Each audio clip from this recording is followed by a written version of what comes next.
Loucas from Dow AgriSciences. I'm a customer agronomist, and we're on this harvested soybean field, and we're going to talk about taking a soil sample. After harvest is a great time to take a soil sample. You just kind of want to be consistent. If you're taking samples after you harvested wheat, corn, or soybeans, just be consistent, and every year, as you follow your rotations through your farm, you'll sample all your fields. So we're going to demonstrate after a soybean field today. And so we have our soil probe. You can either purchase one or you can borrow one from your local retailer. They'll loan them out to you and let you borrow them. And so you just take it, insert it into the ground, and then push down with your foot. Depending on how wet it is how easy it's going to go into the ground. You need a sample about 6 inches or 15 centimeters. That covers about the root zone of the plant. And then you pull them out and you have a nice core of soil.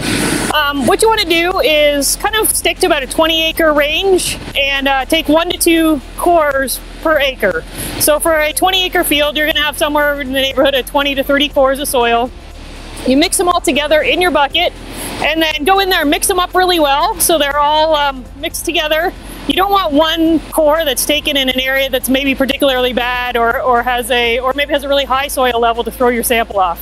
So you want to mix them up really well, and then OMAFRA has a good list of labs on their website. When you look up a soil test, how to take a soil test, that will tell you where to send them, and they'll have guidelines for how much soil to put in your sample, how they like it, whether they want it 4 degrees or just room temperature storage. So for the lab you're going to send it to, you want to follow their guidelines. So I'd recommend getting those first. And once you've got your sample mixed up, you bag it up the way they want it, the amount that they want it, and you can send it off.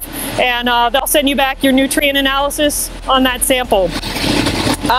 A good thing to do when you're out in soybean fields, and particularly while we're here, after soybean harvest is a great time to test for SCN, Soybean Cyst Nematode presence. It's the same type of sample as you would do for nutrient analysis. You generally have to send off a second set of soil, but it's a great time. You've got the soil, you've got it in the bucket, and you can bag up a second sample and send it off and check for Soybean Cyst Nematode presence.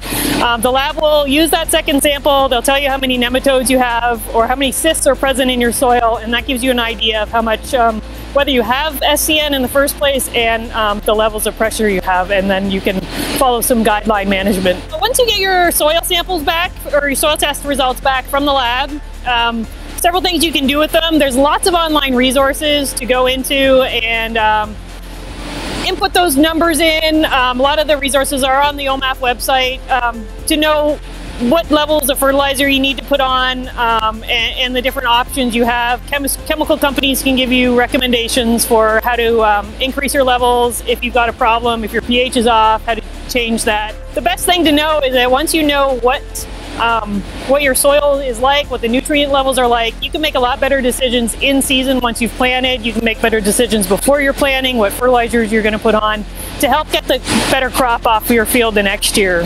So like I said, I mentioned before, harvest is a good time to do that. Your crop has taken off the nutrients from that season. Not much is going to happen over the winter, nutrient level wise, and you've got lots of time to sit down, look at those results, do your calculations, and figure out the best way to proceed the next year to get the most yield you can get off the field.